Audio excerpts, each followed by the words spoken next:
There we go.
TV/8-bit adventures.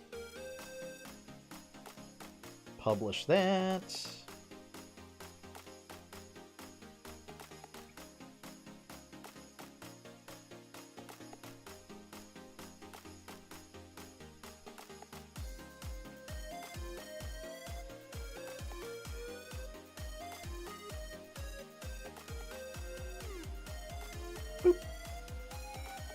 Okay. Hello, everyone, and welcome to a special world building stream for Tales of Jemmora: The Kraken's Wake. Although more for Tales of Jemmora proper. So this is specifically related to just the Jemmora setting. None of this stuff will probably make it into the current campaign, into the Kraken's Wake campaign. This is more for perhaps some upcoming adventures. So this is going to deal with an area previously unexplored by anyone in the current nations on the continent of Drevoss, which is where the current party is adventuring. So the kingdoms of Twillin, Lilinosti, Kirinjo, Kazdal, those are all found on Drevoss, alongside the island nation of Kardarel, where the Dragonborn are from. This region is roughly going to be about the size of, to put it into sort of real world terms, about the size of the Caribbean, but it is surrounded in its entirety by a giant, massive storm system that walls it off from the rest of the world. So it kind of exists as independently of the rest of the world. They've kind of grown and shaped in parallel, and in some cases may have exceeded the rest of the world, and in other cases may have fallen behind in terms of technology, culture, magic, you name it. One thing in particular is that they have advanced in technology.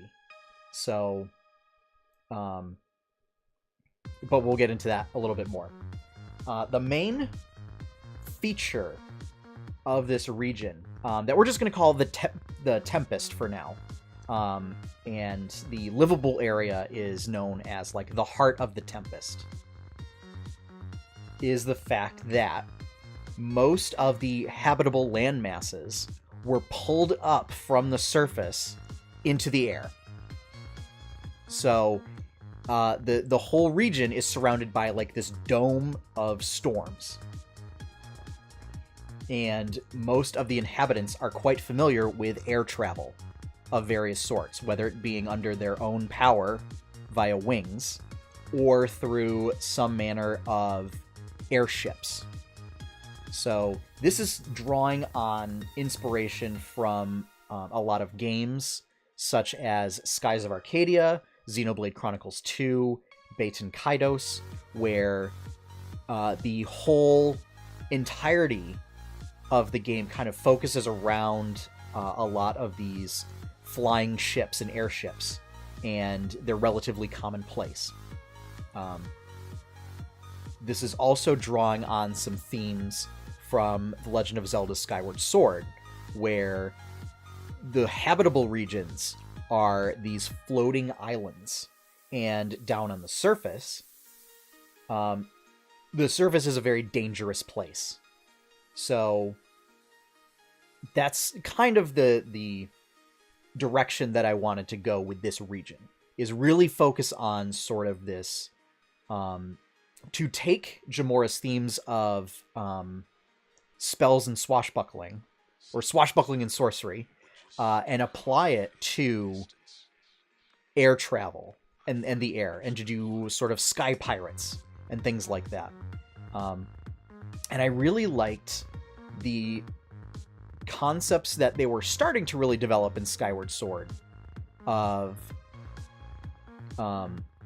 looking at these very isolated communities up in the air, and then this sort of, instead of the Underdark, replacing the Underdark with just the surface, and giving you a little bit more environments to play with without having to come up with any sort of unusual environments and workarounds for underground environments like that. So Josh, one of the players in the game, he plays Tyrant Kai, has asked if I have ever played Skies of Arcadia. I played it very briefly. I borrowed it from a friend of mine, but unfortunately returned it before I could really get into it. I never played it when it originally launched on the GameCube, but I wish I did, because I read a lot of articles about it in magazines at the time, and was really intrigued by a lot of just the themes, and very just sort of like aerial armada stuff happening in that game. And so that's directly led into this. Baten Kaidos was another kind of really good example of this, where all of your main characters, except for one, have wings and are able to fly around places, and there's a lot of like floating and sky boats and stuff like that. And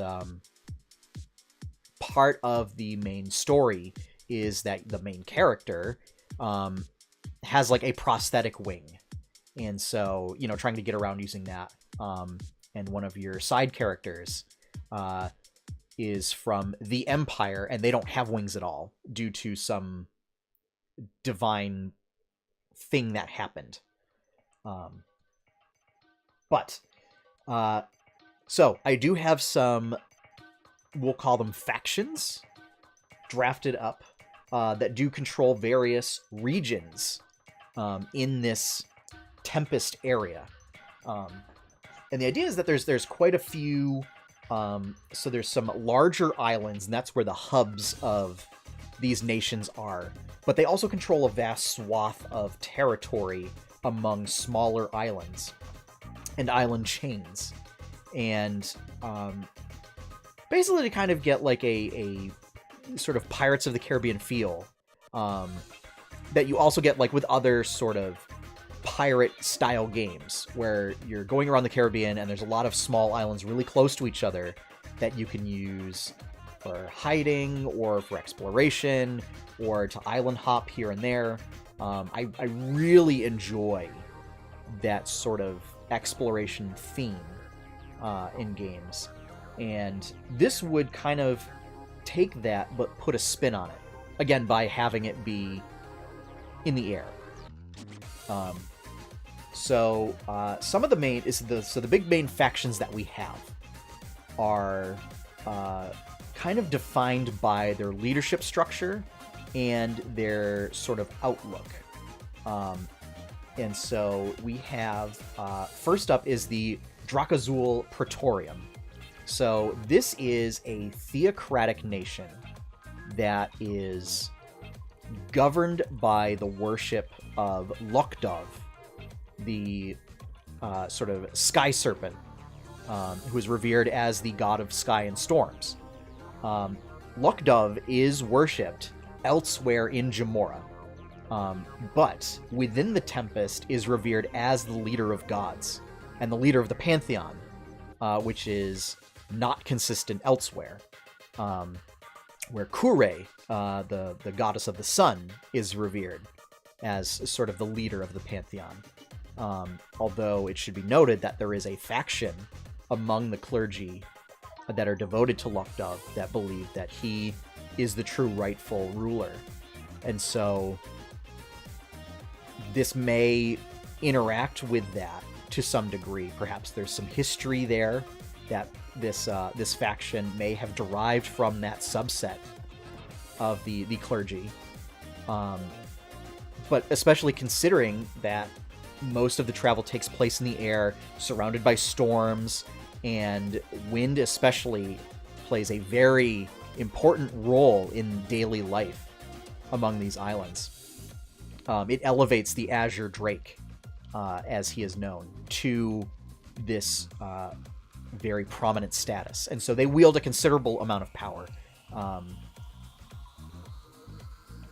They control a region known as the Azure Skylands, where it's populated with deciduous forests, and of notable ecology, they have drakes, which are small dragon-like creatures, mostly wingless, sort of quadrupedal draconic creatures that sort of have the role of like apex predators, but aren't necessarily big giant creatures. So thinking more along the lines of how like wolves could be considered apex predators in North America, or mountain lions. Defining features is in keeping with its name of the Azure Skylands. A lot of the plant life is more of a bluish green, including the grass itself. So if you think of an aesthetic like Azure Mist Isle from World of Warcraft, something very similar to that. So it also gives a bit of a tint to the overall landscape, that it sort of almost seems to reinforce this color palette for Luckdove. As far as the demographics go, Aasimar, due to their divine heritage, humans, Goliaths, Dragonborn, particularly blue Dragonborn, are sort of the main demographic groups in this region. And in particular, the blue Dragonborn, the Aasimar, hold considerable sway within the churches, having some claim to divine heritage. The Aasimar more so than the Dragonborn, but given the visual similarity to Luckdove's preferred form, they kind of have some claim to that. Next up, we have the Stormglade Isles. These are the main area that falls under the sway of the Kingdom of Gaelrite. And the Kingdom of Gaelrite, very highly organized monarchy. And their structure is so similar to the nation of Twillin, which currently is under the rule of the Navy. This nation, everyone, regardless of their station or their economic class, is assigned a rank. So even children, have some sort of pseudo-military rank within the nation. And it's not to say necessarily military, but everyone is sort of denoted as having a rank within the culture and economy of this kingdom. This is where there's a lot of really desirable wood for airships of various sorts. And so it's a very hilly region with thick forests. You can find moose and owl bears there. At the moment, I've only fleshed out that it is definitely populated by humans and elves, but it's also possible to find any other races suited for thick forests. So forest gnomes, halflings particularly might be found there. So yeah. And all elf varieties. And within the Tempest, there isn't the sort of clash that you get between, say, the High Elves and the Drow that you do in the Kingdom of Lilinosti on Drevoss. Is the various elf groups just intermingle without anyone really batting an eye. Next up is the Gullwing Consortium, which controls the Gullwing Archipelago. This is an interesting faction. So this is a nation, which is really a cluster of principalities governed by the Merchants Guild, by the Gullwing Consortium.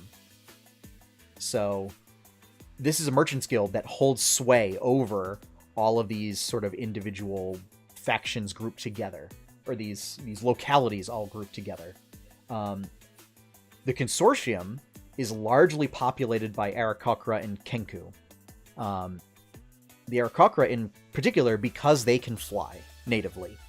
And the Kenku, unfortunately, have lost their ability to fly, but have made up for it with other talents that they're able to use that help out the Consortium, particularly in factoring and forging trade deals, whether through nefarious and underhanded or straightforward and diplomatic means. Again, forests very common for this region. The climate in particular ranges from subtropical to tropical, and it really only gets colder as you get higher in the atmosphere. But a lot of those areas aren't really well suited for permanent habitation. So a lot of the really habitable areas are very warm. So you don't see a lot of like conifer forests or anything like that. So it's a lot of very deciduous trees. You do get palm trees. But the Gullwing Archipelago, very dense cluster of small islands that are connected via this giant tree, or several giant trees that serve as aeries for winged families and winged creatures that are used by said families. So, if you have a nation mostly populated by bird folk, you have these giant sort of tree dwellings, not unlike the ones that you would find in Lilinosti, except they're much more geared toward being able to fly off of perches and not have to worry about ropes and ladders and things like that. This also helps facilitate trade, so that you can easily launch boats from sort of the upper reaches.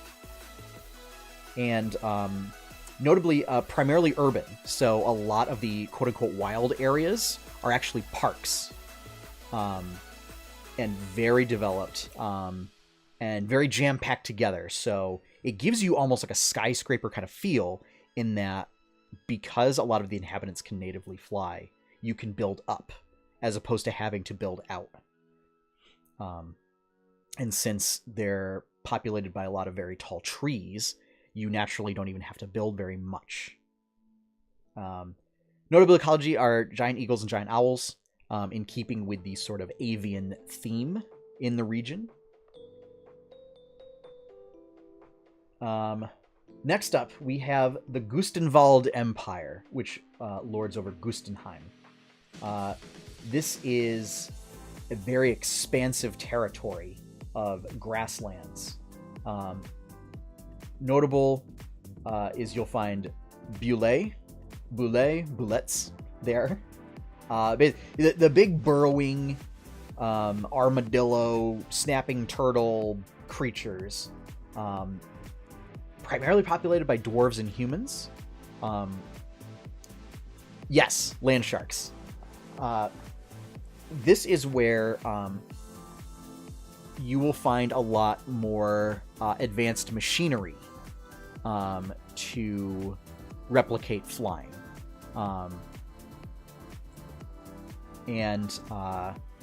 So you'll find things more akin to like combustion engines in order to get things off the ground, as opposed to propellers or sails or float wood or elemental engines or things like that.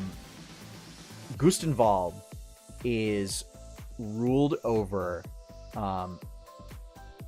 a mysterious and seemingly immortal emperor that wields absolute authority, and has done so for seemingly the past few hundred years. Few have actually ever seen the emperor, so there are rumors that are hushed in quiet corners of the empire that the emperor may be an idea as opposed to an actual person. But when edicts come from imperial headquarters, they are carried out without question.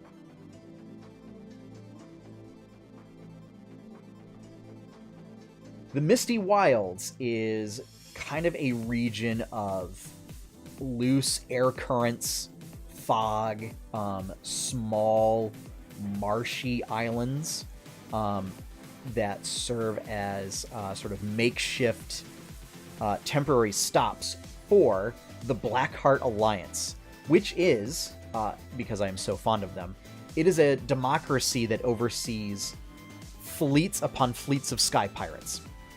So, big enough that they are a major player and have formed kind of a loose nation where each ship sends representatives. Well, that would make it more of a republic, but each ship is allowed to vote on matters, and there are essentially representatives pulled from the ships to represent them.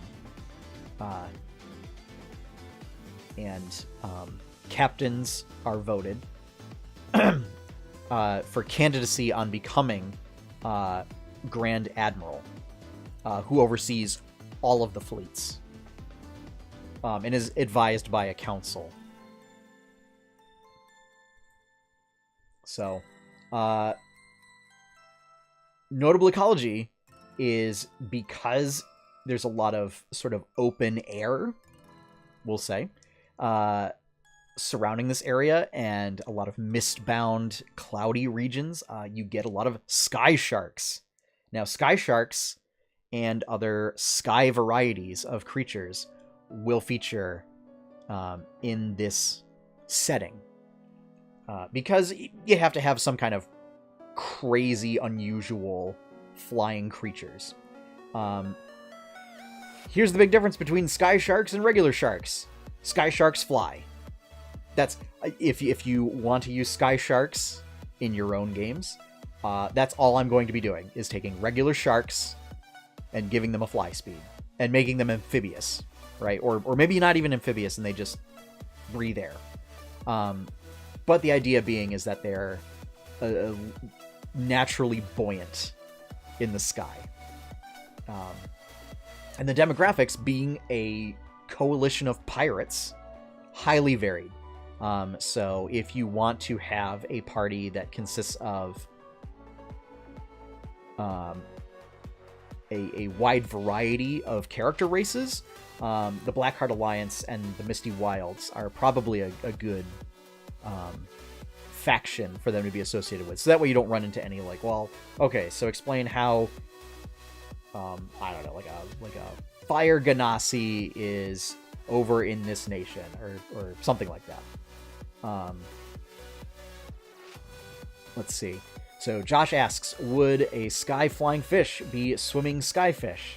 The answer is yes. It's yeah, I'm not doing anything super complicated to adapt them. So yeah, it would essentially be something similar to how diving birds work, like pelicans and stuff, where they briefly go underwater to swim and catch food, but they don't stay under very, very long due to the need to breathe and the fact that they're somewhat adapted, but not completely adapted. So, I mean, really, that's the best way to think about it, would be like a diving bird.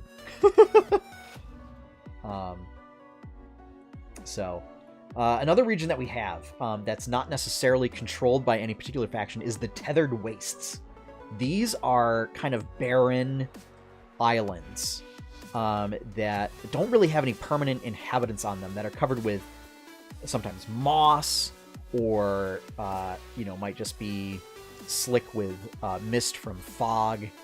They might be home to various spiders that have blown in from somewhere and have formed webs in between the islands. But they are chained together with big, thick links of iron of unknown origin. So think about, these are going to be large enough and thick enough to chain floating rocks together and prevent them from moving out of a certain configuration. So on a massive scale. So think a lot of like your video games and RPGs that have these giant castles, and you see the chains that are big enough that like you can run around on. And that's kind of how big we're talking. Each individual link might be 10 to 15 feet long and 3 to 5 feet wide. So that'll be kind of a mysterious, unusual locale. And then we have what is known as the depths. Now this is the surface. So you do get a lot of your standard geography. So coasts, forests, hills, swamps. You got caves. There may be deserts. It's unclear. No tundra. I'm trying to think of what else you might find. And as far as Underdark, maybe. Nobody really knows. It's dangerous down there. It's populated only by a few different species of humanoid, including goblins, kobolds, lizard folk, and orcs. Typically, species that traditionally elsewhere in Jemmora have had to really kind of eke out an existence in difficult locations, particularly underground. And so, and there aren't any large settlements. Like, you won't find an orc or goblin city in the depths. You might find several encampments close by to each other, but there may be miles upon miles distance between them. And in between there, you have monsters, you have undead, you have all sorts of nightmarish beings. It may be if, a party of level 1 adventurers decides, well, we're going to go down to the depths and see what we can do with ourselves. It's entirely possible that they may get swallowed up by some sort of hideous beast on the way down. And it gets more and more dangerous as you approach the surface. This is really to emphasize there's not a, like, if you want to go down there, it is incredibly hazardous, and very few expeditions that go down there ever make it back. They typically bring back, there hasn't been a lot of actual usable resources that aren't available in safer regions up there. However, metal ores are a particularly scarce resource on the islands, and so you might get contracts to go try and find a metal vein, and then secure it and try and establish some kind of foothold around it. Could be something, that adventurers get contracted out for, but given that any sort of permanent presence tends to attract dangerous monsters, it often ends poorly. And so, resources. So Josh says, meanwhile, Jacobin swoops down on a hang glider. Unlikely. I mean, this is the equivalent of trying to get, several thousand feet from. So it's several thousand feet down from the islands, from the Sky Islands, down to the depths. And then the other thing is, hang gliders only, in order to go back up, you need thermals.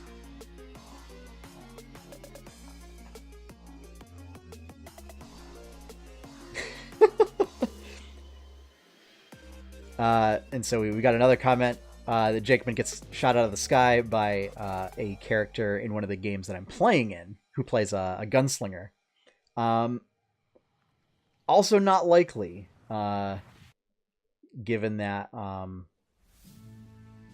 weapons, so firearms, tend to attract a lot of attention. Just to give an idea, is we're talking, like there are rumors and legends of things like Kraken level monsters that roam about in the depths and snack on any found prey. Whether or not that's true, and they're, more on the scale of, tyrannosaurs roaming around, or tyrannosaur-sized monsters roaming around there. But it may also be that the environment itself could be dangerous. There really isn't a whole lot of people that come back, so it's unclear as to whether there are poisonous fumes that come up from the swamps, or there's acid pools, just venomous plant life that upon touching it, you contract a deadly poison. Or it could be something like sentient mushrooms. Who knows? A giant, what are they? The mushroom people, like a colony of mushroom people. And, they infect whoever comes down. Yes, myconids. Yeah. Could be a myconid colony is taking over the depths. Or it could be sloths everywhere, because when you encounter sloths, chances are what happens is you turn into sloths. So yeah, but yeah, so it's a very, very dangerous location. But it's also gives you an interesting thing of, if you want to be an explorer that's from the depths, that's made their way up to the Sky Cities. That gives you a little bit of like a fish out of water kind of a feel. I'm contemplating having characters from the depths start with Undercommon instead of Common. And so that there's like two separate common languages based on Sky Cities versus the depths. I'm not sure, though, because I know it makes that if you have a mixed party, communication becomes a little difficult. So, as far as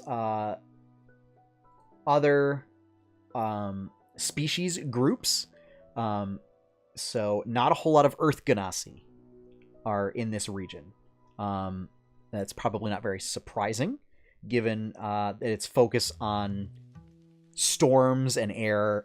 So you find a lot of water Ganassi, you find a lot of air Ganassi. You do find a lot of fire Ganassi, given that fire does play a part both in sort of heat. So heat from the sun still penetrates through. You get heat from lightning.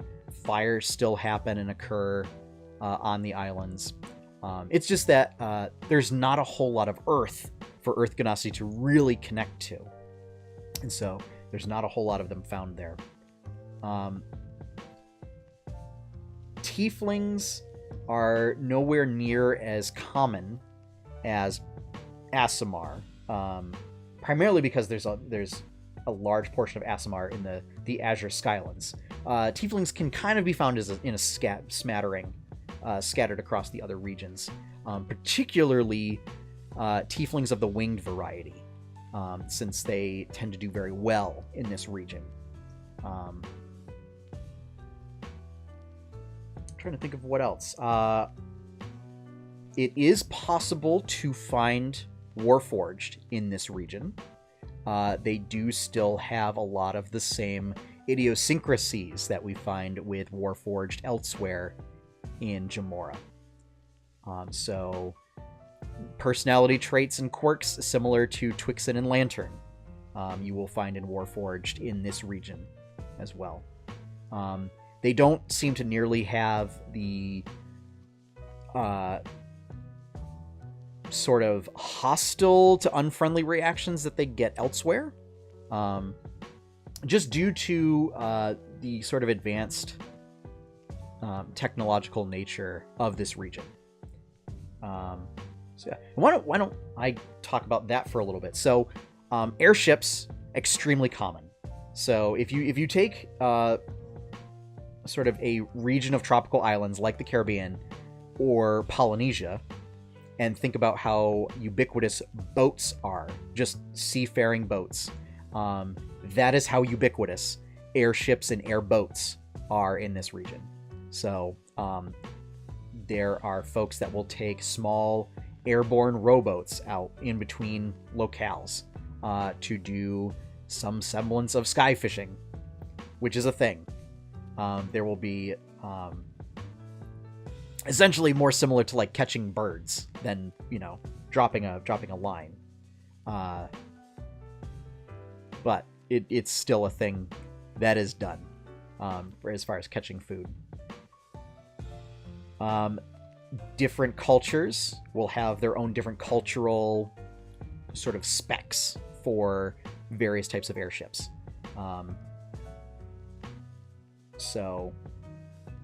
Ones from the Gullwing Archipelago will have a lot of sails and sort of winged fronds on them, and use feathered sort of motifs on them to reinforce just the sort of avian nature of the region. But the fact with a lot of sails and everything as a means to keep them buoyant, as well as to keep them light. So they're often very quick, small, graceful ships. Gustenwald vessels are often very sturdy, very bulky, and use mixing air and fire elemental magic with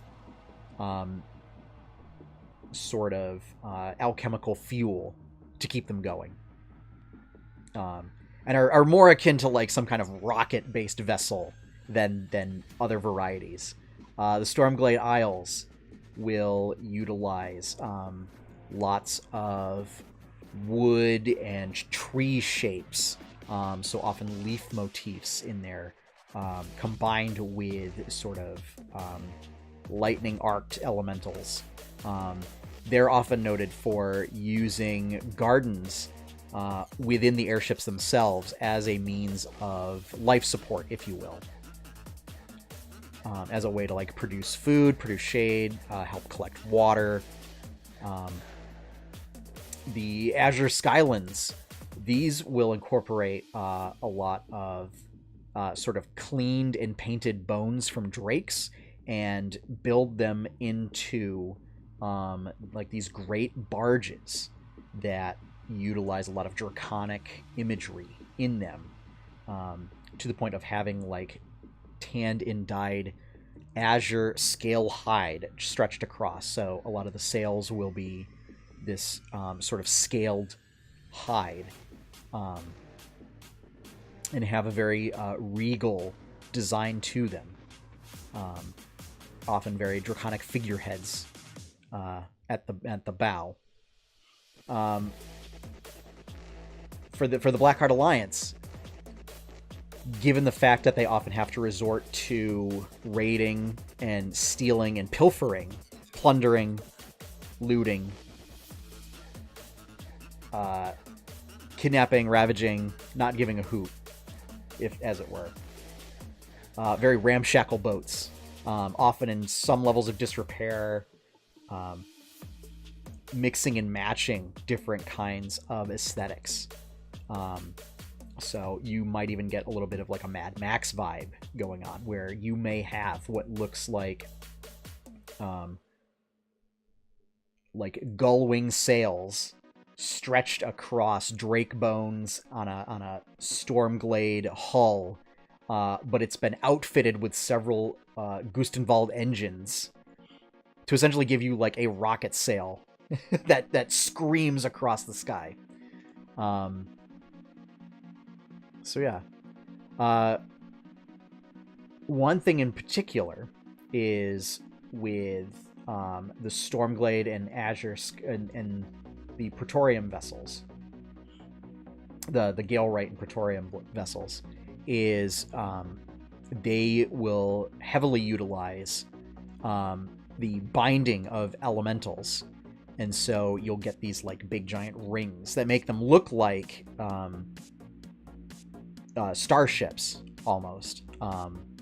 If you've seen any of the articles about the proposed starship design that was submitted to NASA a while back, where it had a big kind of warp bubble contraption around the ship that made it look like it had a big ring around it. Similar to that, this is a design that's also used for airships in Eberron. And prominent vessels and vessels that are used for legitimate purposes, we'll say, will often utilize a lightning or fire elemental to power it. And so it also serves as a beacon to say, hey, there's a ship here, make sure you get out of the way. This is where we are. This is our position, especially when traveling at night. Nefarious vessels may bind a wind elemental to them so that they can go into stealth mode at night.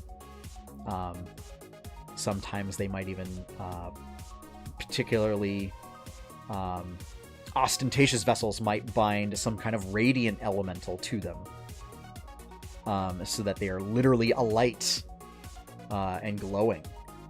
Whereas extremely nefarious ones might bind some kind of shadow elemental to them, some sort of corrupted elemental, so like a smoke elemental, so that it can hide like within a thundercloud and darken itself, and definitely cloak itself at night. So other things would include like parachutes, very common. So any sort of a very common device, a non-magical parachute. One feature is, in any sort of township, there would be enchantments of featherfall, that if you were to accidentally fall off the edge of the world, of your own little island kind of a thing, that a featherfall enchantment would at least enact on you, so that way somebody could pick you up before you, plummeted to your death, to certain doom, as it were. So yeah, that is kind of what I have thus far. I would say the moniker that I have for this subsetting in Jemmora is Gustriders. The idea would be again, a swashbuckling and sorcery sky adventure. And I might even come up with some custom species, maybe, that might fit within the context of this sort of aeronautical setting that's very focused on ship-to-ship based travel. So yeah. We got a couple minutes left, so do you have any questions from the chat? Let me just see. Before I decide to call it a stream.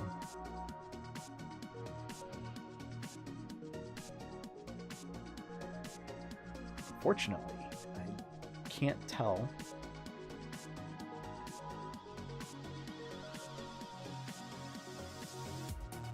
So Josh says the Aeronautilus, a giant skyfaring tentacly monster with a curly shell.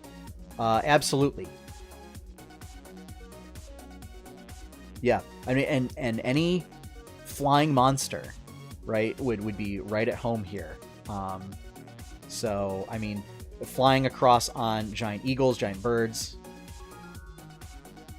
Feed keeps cutting in and out. Oh, interesting. Yeah, I haven't seen any dropped frames on my end, so it must be something with the client, with the Twitch client. Okay. So yeah. Do dead airfish lose their buoyancy, or do they hover in the air and then rise as they rot? So dead airfish would lose their buoyancy. Yeah, they would lose their buoyancy over time. As they would be filled with less buoyant gases. Yeah, is the gases that keep them buoyant would escape and then be replaced with things like methane and stuff that would make them bloat, but not be as lighter than air. Yeah.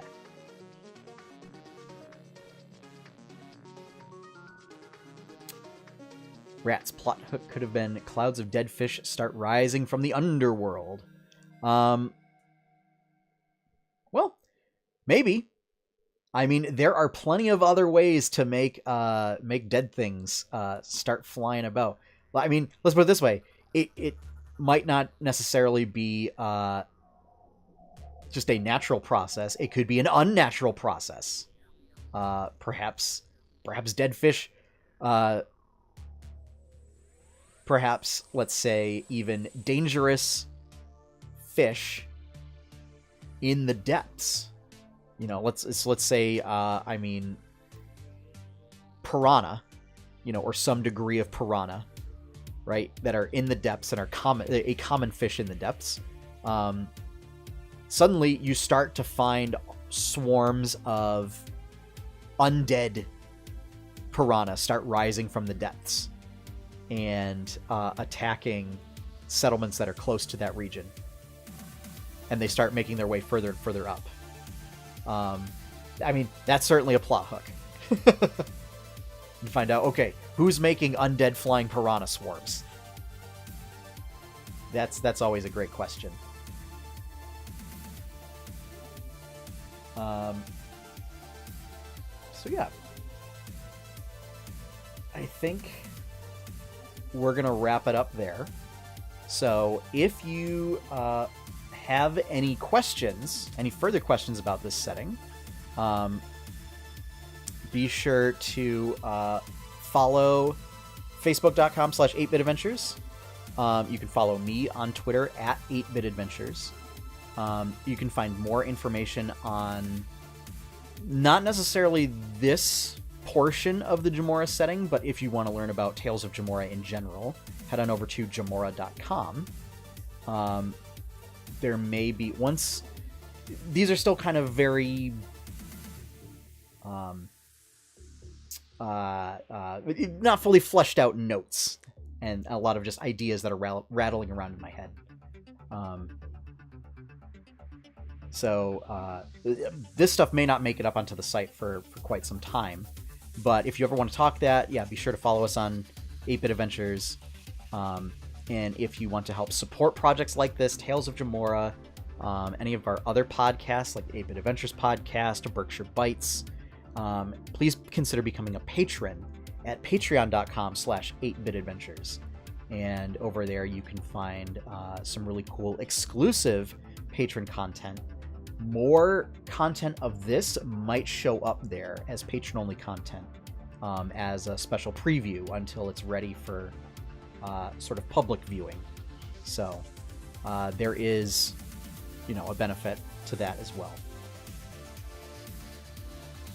That is going to wrap it up, folks. So thank you, Josh, for joining, as well as I believe that would have been Mr. Scott Adams, who got called out the other night on the podcast from a certain other DM.